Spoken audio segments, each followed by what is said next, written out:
glasses. And now for something completely different.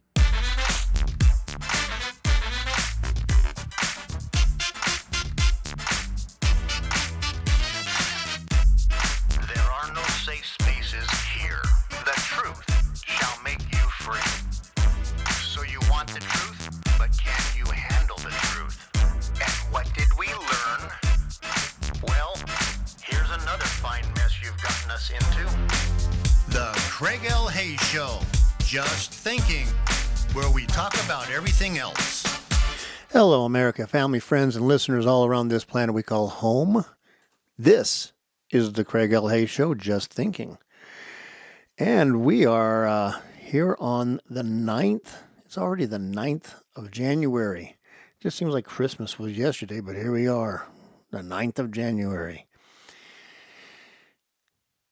2026. And we're coming to you from the Northern Command Center here in Enterprise, Utah.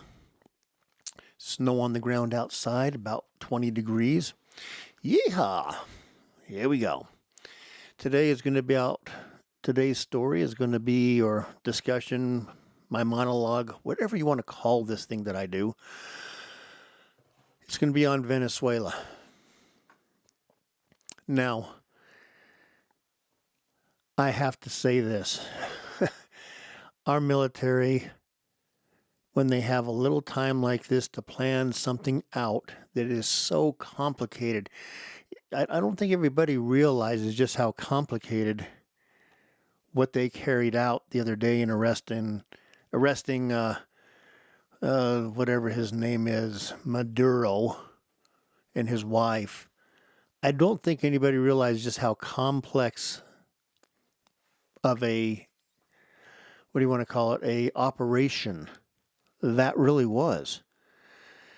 It was, how do you have 150 air assets going? You know we have ground assets going all over the place, working. I believe there was parts of the Venezuelan military that was assisting, and you know there was a lot of people on the ground staying out of the way and helping out whatever they could do. This operation, 150 air assets, meaning planes, helicopters, everything from surveillance airplanes to cover, to what do they call combat air patrol, circling Caracas, that military base. And then you have the helicopters flying in there. And that wasn't just one helicopter. You know there was probably a dozen helicopters with Apaches, with everything going in there, loaded for bear just in case somebody wanted to play some screw-around games. And you know that this operation that took, 5 minutes, 10 minutes, they had him in handcuffs, read him his rights, put him on a chopper, flew him out of there, and flew him over to the, one of the aircraft carriers out there in the Gulf. Let's dissect this a little bit.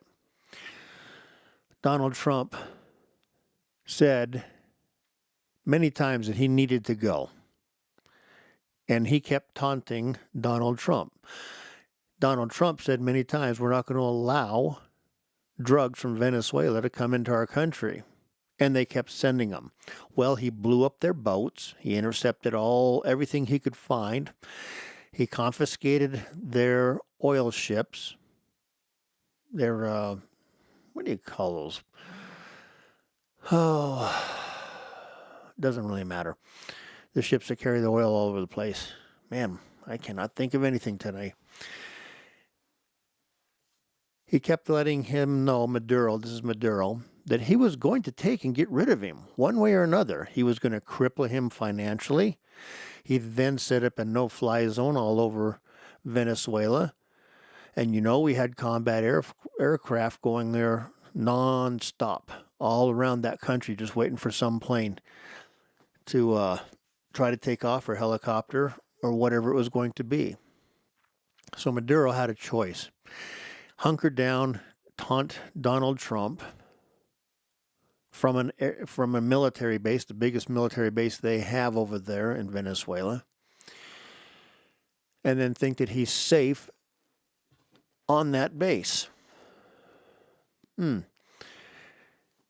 Or take his millions or billions, whatever he's stolen over his time being the illegitimate dictator of Venezuela, and go to another country. There was plenty of places that would take him. He could have gone to Iran. He could have gone to North Korea. He could have gone to China. He could have gone to Russia.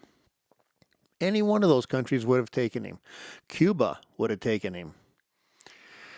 But no, it's Manuel Noriega down in Panama didn't learn this lesson either. You would think these guys would learn the lesson of when the U.S. military says, we're coming for you, you better pay attention.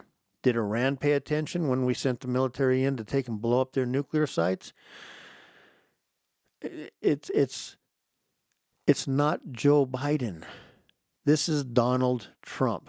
When he says he's going to come in there and he's going to kick some booty, you should probably believe him.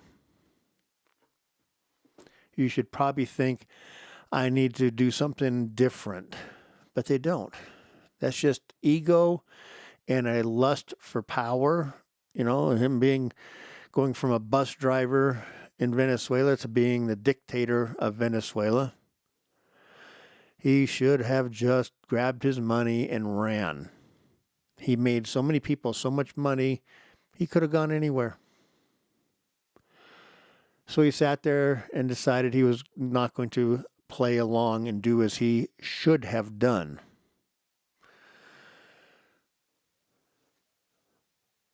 All of the stuff that was going on in the Gulf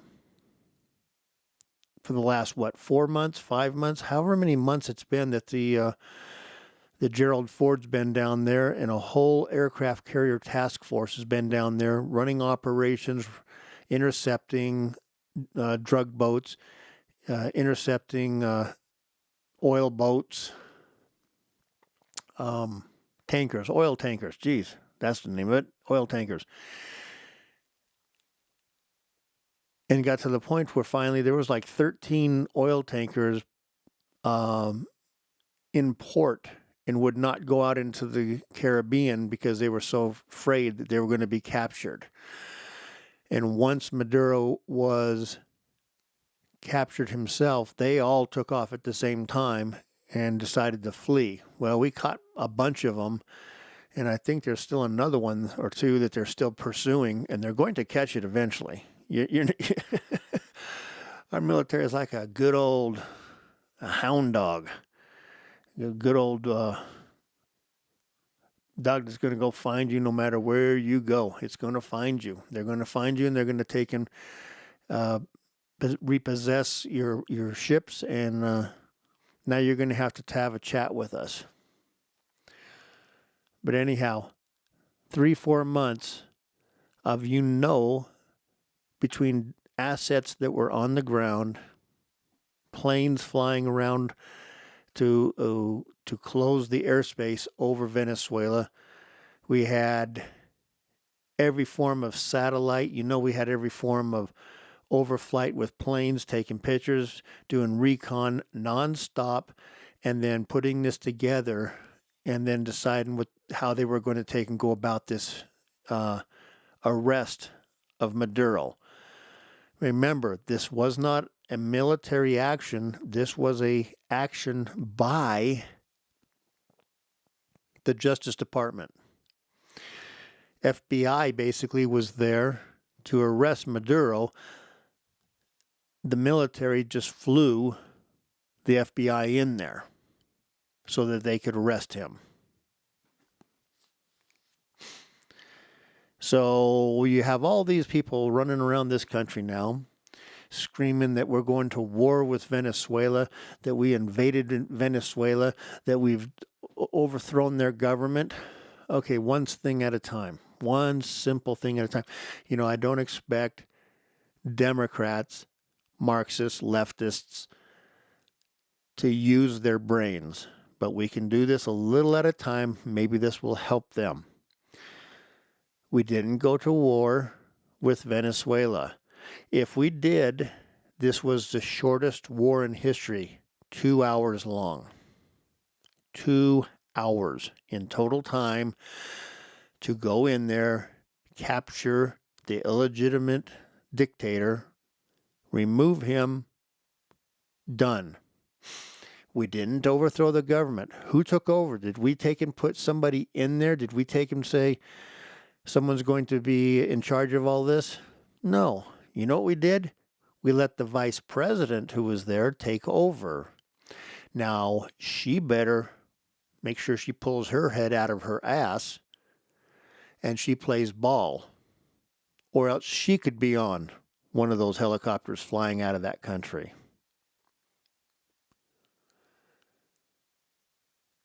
We didn't invade their country. The people that got killed, they were military people that got killed. They were Cubans. Cuban, what do you want to call it, advisors, trying to help the military and, stuff. So we killed a few Cubans. Communist Cubans. Good riddance. Just like those guys that are at the bottom of the Caribbean for driving drugs into this country. Good riddance.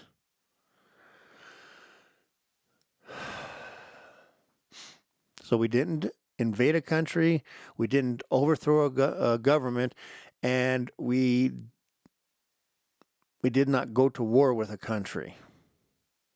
I mean, the war wouldn't have lasted very long anyway. They didn't have a military. We had one aircraft carrier. All we needed was just a little bit of ground troop stuff down there. And it had been all over and done with in a matter of days. But now the Venezuelan people have some work to do, and we're going to support them. When Donald Trump says we're not leaving, we're going to be in control, he's sending a message. He's telling the new president, we will be saying what's going to happen. You will have elections, and the duly elected person, remember, there's already somebody that's been elected as president. But Maduro decided to cancel the election and cancel the results and tell them, nope, I'm still president, I won. Just giving a little bit of background on this stuff. I wonder who gets to keep that $25 million bounty. I wonder if it's if it goes to the FBI or to the Justice Department, or they just keep the money and say, never mind. We're just going to keep it.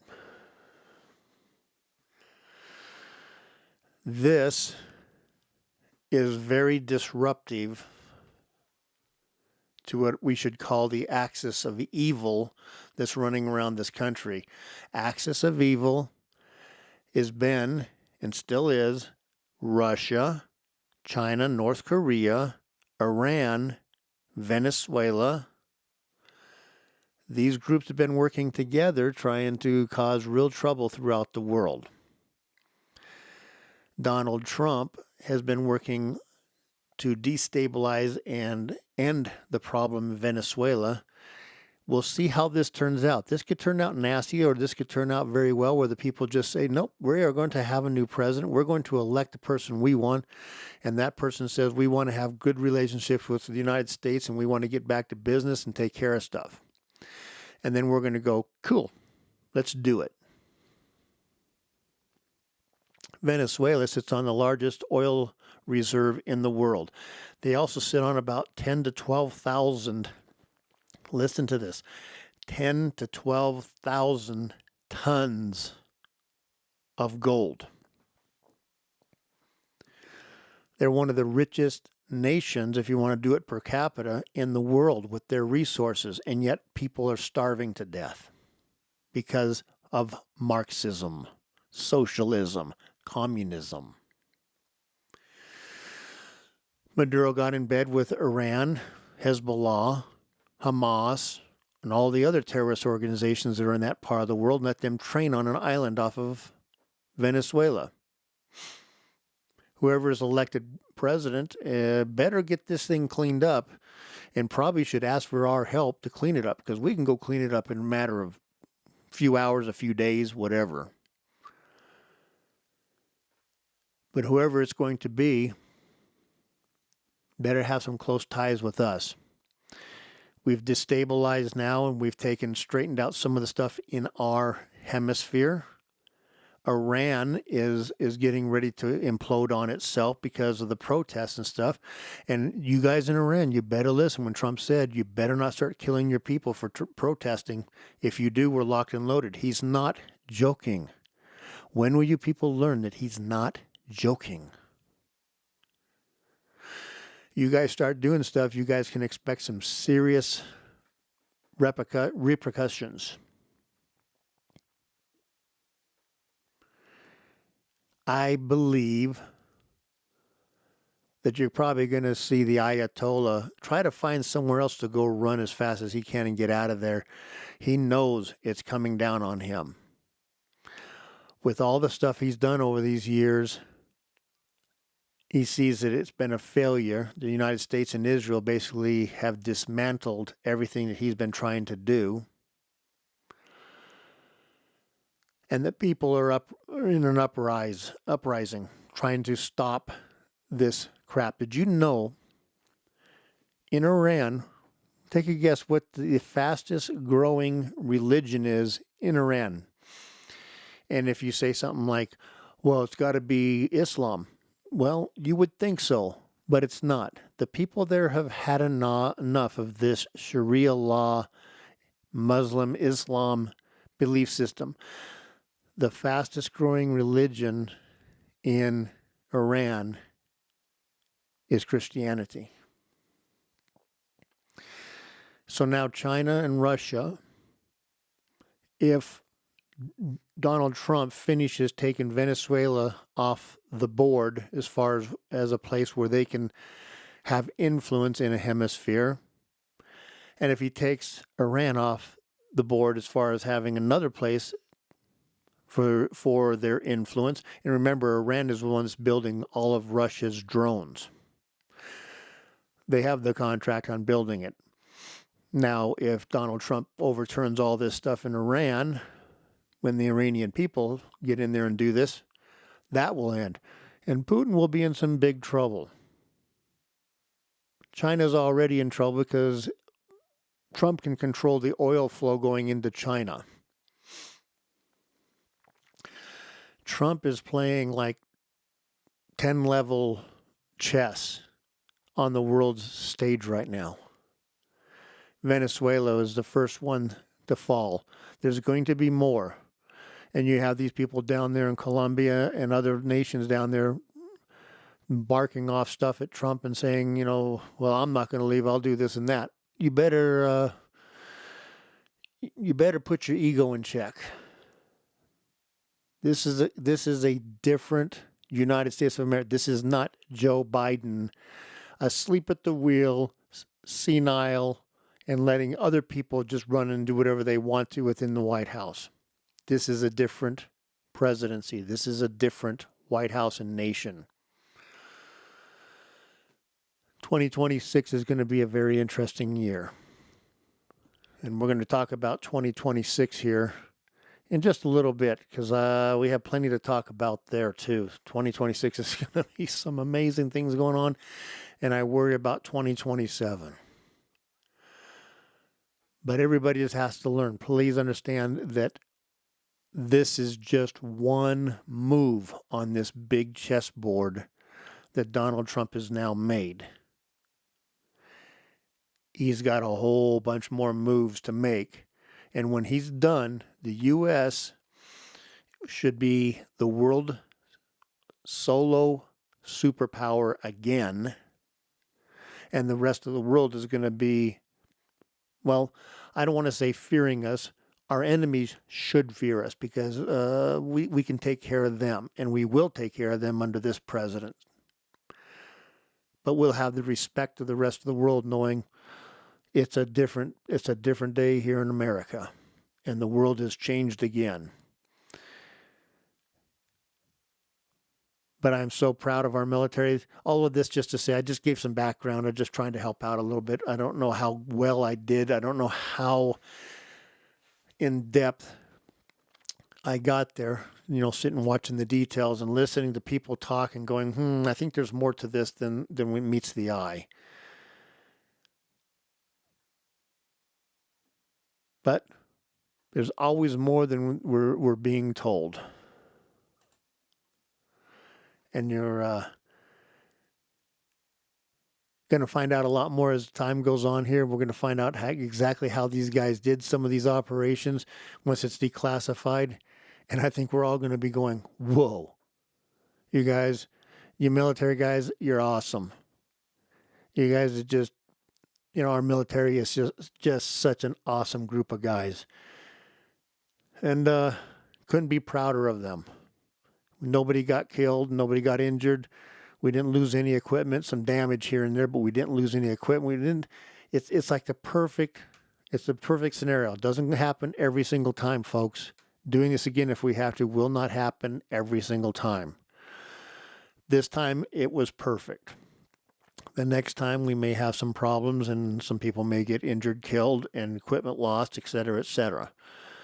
But the mission will still be, and the objective will be accomplished, because we have the right guy in charge now, instead of a senile vegetable, and a guy who loves this country instead of somebody who hates it and wants to destroy it. Obama, Biden, all you guys, and the rest of you Democrat Party. Anyhow, folks, that's this discussion here. Military, you kick ass. Keep doing it. When President Trump says go kick some ass, go do it. Because your job is only two things. There's no transgender crap for the military. The military only has two jobs. Kill people, break things. And you did it perfectly. And you did it flawlessly. Keep up the good work. Proud of you guys. And looking forward to seeing some more of this superb action you guys accomplished. Until then, you've been listening to the Craig L. Hayes Show. Just thinking.